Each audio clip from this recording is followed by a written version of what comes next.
We have a few minutes left. I want to, just while we're talking about other prestige superhero stuff, the trailers for Clayface and another trailer for Spider-Man Noir dropped. And I just, we were talking a lot about this before the show. I look at both these pieces and neither of them makes me think that they're going to be great. The Clayface thing, it looks like what we came up with at the beginning of the show was, you have the softest softball of all time in the Batman the Animated Series Clayface episode. Yes. Which everybody universally agrees is great. The death scene in that is... It's so... all of it's good. Death scene, I'm using quotation fingers. The whole of it is so good. And it's 30 minutes. You can definitely pad that out in one form or another with flashbacks or whatever you want. Keep the gay relationship. It's dynamic. It's interesting. And it's you cut all that stuff out, and from this trailer I can't even grasp, is this another Jokification where he falls in a vat of something? Is this another Two-Face where he gets splashed with something and now he gets this miracle cream that makes it so that he can put his face back together when it was supposed to just be like a beauty product that he used? I don't know. I feel like you're overcooking the egg on this one, making it overly complicated. And you had the great point that it just feels like a David Cronenberg movie. Yeah. Where it's just body horror. And it's just okay. Is there going to be superhero stuff in it? And I brought this up before. This is one of those problems that Sony had with the Spider-Man universe characters that don't have Spider-Man in it. They don't work because you're missing the major glue that holds it together, which is Spider-Man has to be in... Batman has to be in this, but there's no talk of Batman being in this movie. How can you have this villain taking place in Gotham and there is no Batman component to this? I don't fucking understand their thinking on doing a spin-off character of Batman in the new DC universe before introducing Batman. Because they said it's not going to be the Pattinson Batman. Well, that's what I was about to say, is that at the very least tell us what universe we're in. Because there's 9 million Batmen running around. Yeah. Take your pick. It doesn't fucking matter. You want to have this take place in the George Clooney universe? I think you'll get applause, honestly. I think people would be like, wow, what a dynamic choice. No, this is not campy at all. But that's what I'm saying is at the end of The Flash, people still saw George Clooney at the end of The Flash and said, hey, that's fun.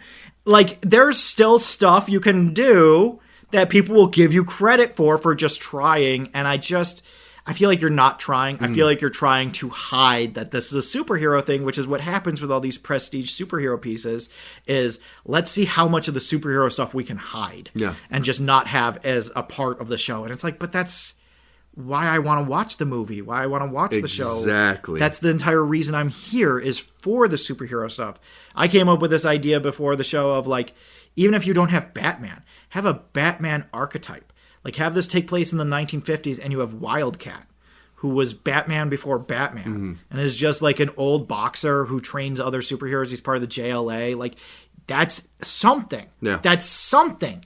Give me something. You're giving me nothing but the shadow of a big spiky fist, and that's supposed to be enough for me to go, and it's just not. No. It's just not. I'm just not impressed by this. The effects look good. The style looks like it could be okay, but ultimately we both came away from this being this looks like another version of the Joker, where you take a DC villain, a very popular director style, and you combine the two, and there it was Scorsese and the Joker, and here it's Cronenberg and fucking Clayface. And it's just could this work? Yeah.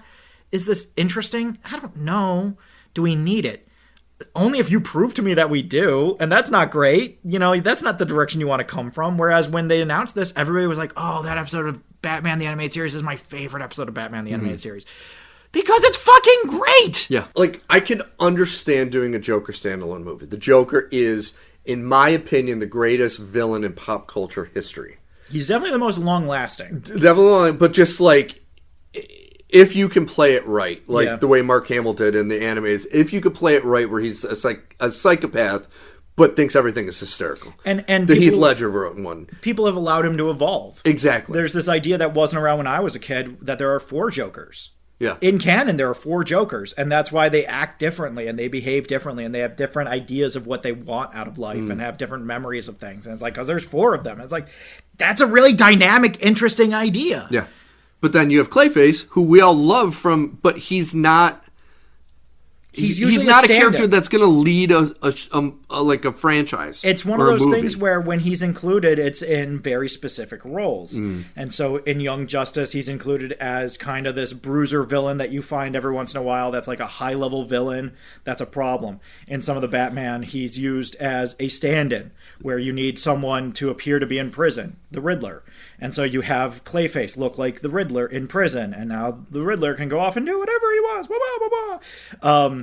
Or you have the Harley Quinn show, where he's played by Alan Tudyk and is just a well-spoken British man for some reason. I still don't understand. Yeah, I don't understand. Like 90% of what happens in that show, it just doesn't make sense to me. There's a lot of senseless violence, and then superheroes coming in and being like, "I'll save the day." It's like, you let 200 people die. It's too late to save the day. You need to be here 5 minutes ago. And that's that show, rinse and repeat. I don't get it. See, and I'll be honest, my biggest concern with this is they are going to make him like Chameleon, where he's just going to change his face. Yeah. That's not Clayface. That's not Clayface. He's a giant guy. Yes, he's enormous. Who can change his entire body to look like anybody. Yeah. And I'm so nervous that they face is in the name. And he's a great actor. Oh, he's a phenomenal actor. The other thing is that he's Matt Gargan is not Gargan. Hagen. Yeah, Matt Hagen is a great and actor. that's why I'm worried that they're playing him too young in this. Yeah.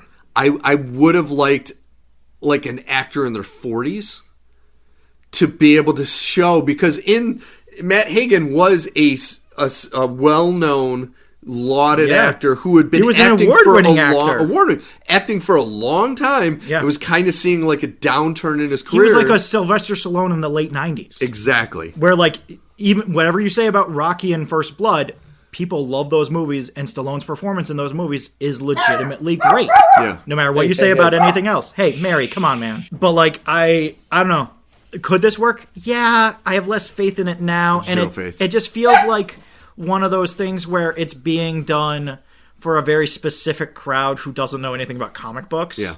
And those are the people that are really excited about it. It's like, oh, it's a horror movie with comic book stuff in it, and I know just enough about it to care. And it's like, okay. Once again, we are sitting here as the hardcores, and after my magic soliloquy, telling you, can you get casuals in here to fill out your crowd if you water it all down? Yeah. I still think the casuals will show up if it's not watered down. And I think if you made like a legitimately great superhero comic book version of some of these things and you didn't water down the superhero part of it, I think it would be just as appealing to the casual fan as anything else. And do you know what most casual fans are not into? Body horror movies. Yeah. So it's like, you're not even going to get those people. Like, I guarantee most people that saw that trailer are like, I don't want to say that. Yeah. That looks gross. And it's like, you're not going to get that crowd then. This is not the substance. Okay? That was like, I think that was a one-off as far as the body horror. And that didn't even tear up the box office. It just got a lot of awards. It had again, a very specific crowd of people. Yes. That were very, very excited about it and very, very vocal. And that's great. I don't know. Cronenberg has never been a wide appeal kind of guy. Yeah. You know, Existence wasn't the blockbuster of the summer when it came out. No. It had Jude Law in it, not the blockbuster of the summer when it came out.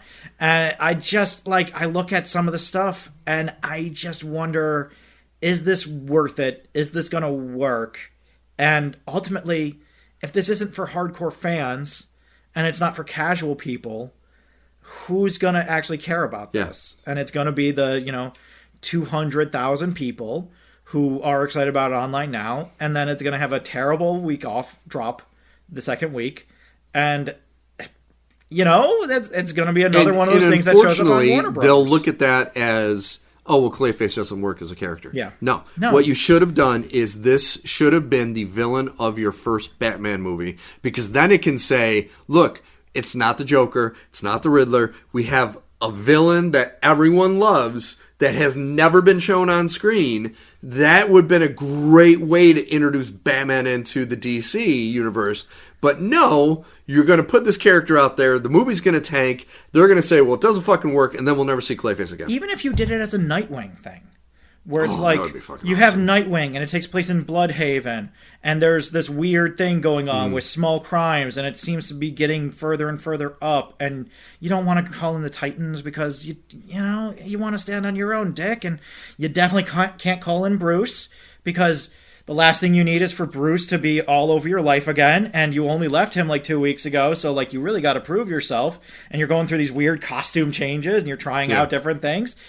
There's some cool shit you could do here, and then you have Nightwing versus Clayface, and a third villain of some kind that you throw in there. Let's say Blockbuster, or what's the Brother Blood? Like it's something. There's something else you can do in there where they're the actual villain that have been pulling the strings on Clayface the whole time. They were the ones developing the stuff, and it turns out they also make Venom. What's Venom? Well, Venom is going to this place in Puerto Rico to this old Mexican wrestler. What's going on? Like, there's so many cool things you could do, and you're not doing them. No. And instead it's, but we gotta do this prestige thing. It's like, guys, they will never let you sit at the big kids table. No. Ask Will Ferrell.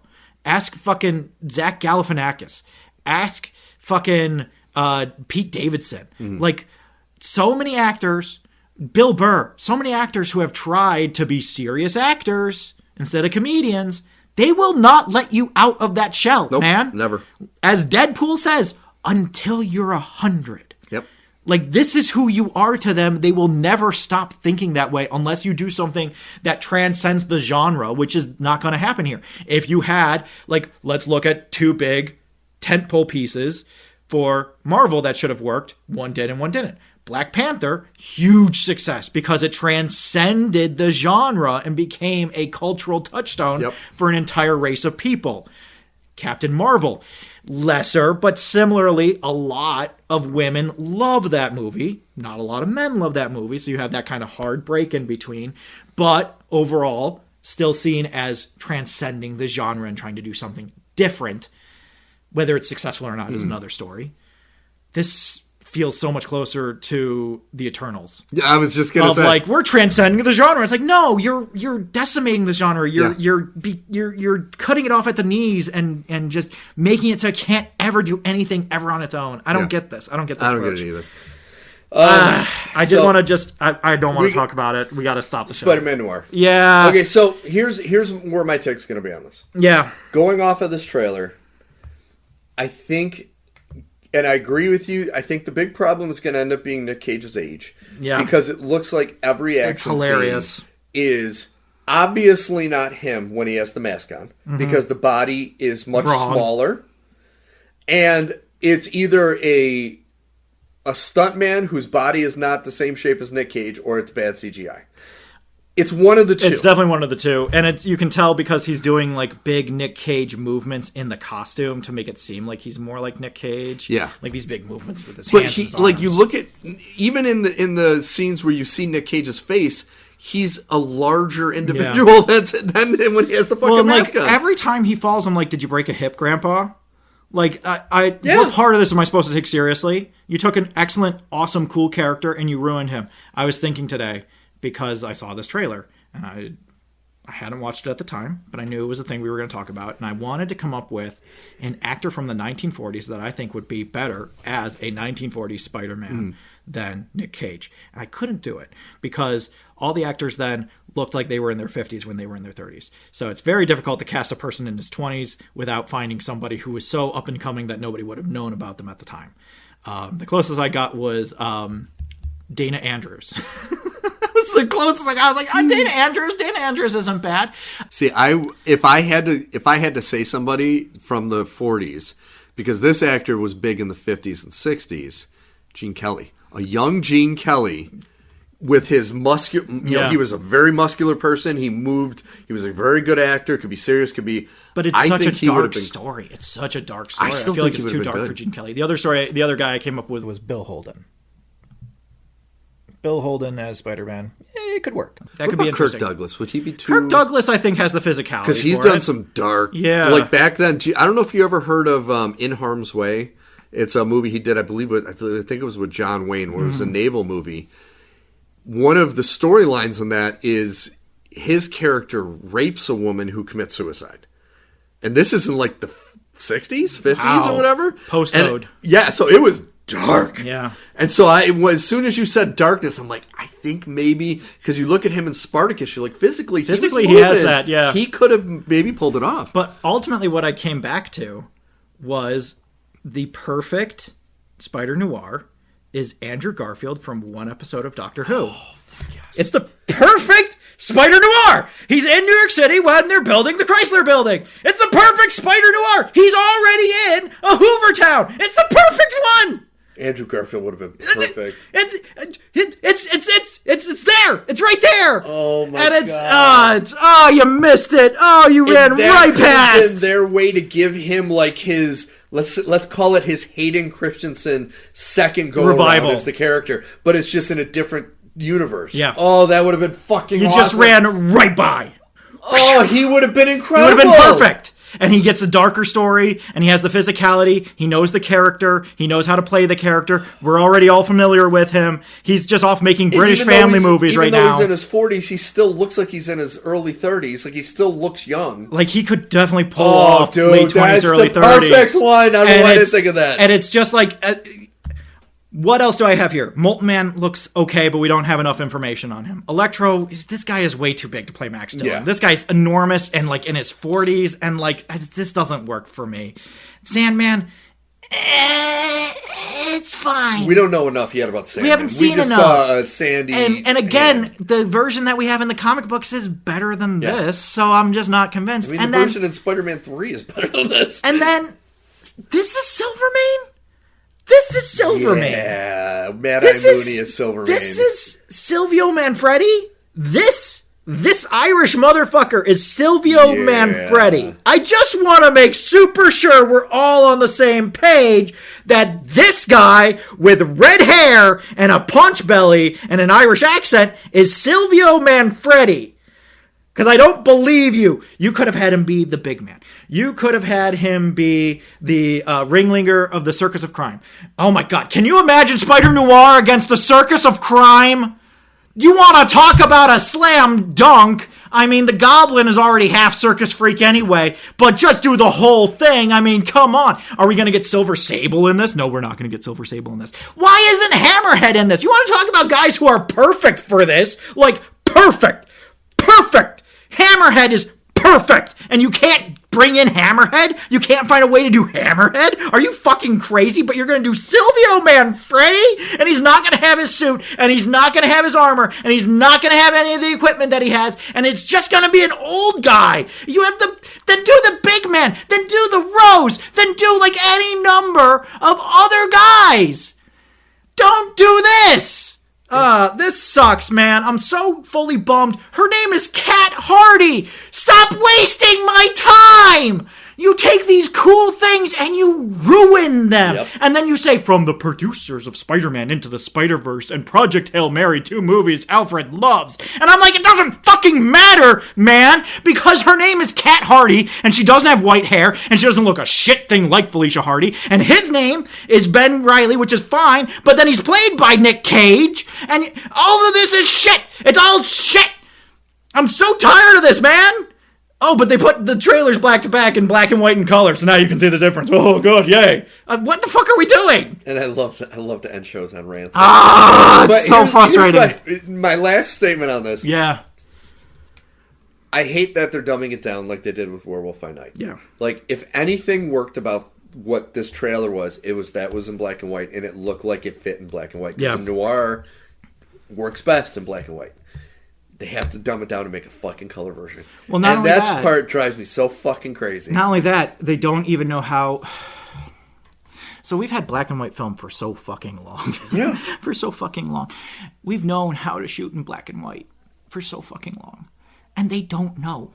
And they don't know how to shoot in black and white. That was why I watched parts of the trailer a second time, was because I genuinely couldn't tell at certain points in the trailer what was supposed to be happening because they didn't color correct it ahead of time. So when you shot it in black and white, the colors came up right. All right? Look up makeup from the 1920s for films. All right? People had green lips because it was the color that popped the best and looked the most like red and black and white. You can't just shoot it 1-to-1 and expect it to look good. You have to plan for it to look in black and white, and you didn't even do that! This sucks, man. Well, ladies and gentlemen, that was episode 190 of NerdPod Generations. We really hope you enjoyed it. I enjoyed every minute of that last 5 minutes. Silvio Manfredi, played by Brendan Gleeson, known Italian man, Brendan Gleeson. So anyway, make sure to go to nerdpodgen.com and look up our past episodes of Pure Gold.